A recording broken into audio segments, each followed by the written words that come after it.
Hi, and welcome to Simply Learn Stuff. In this video, we will look at creating a pivot chart and also the few differences between a normal and a pivot chart.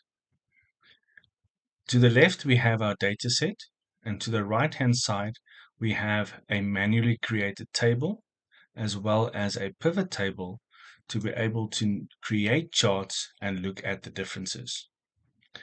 With creating a normal chart, you usually just select your data set, and then on Insert, you select the chart that you want to insert. For this example, we'll use a column chart.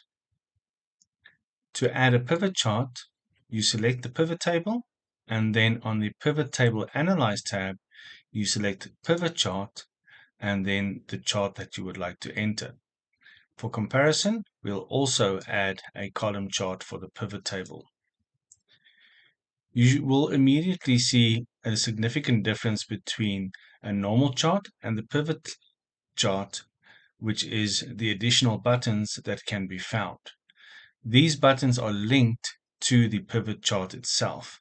For example, you would normally be able to filter departments in this pivot table, where it will also be able to be done from the chart itself.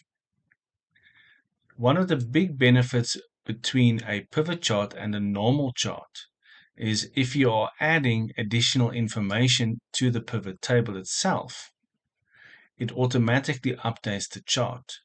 To be able to do this with a normal chart, you will have to change the data set that is being referenced in the chart itself.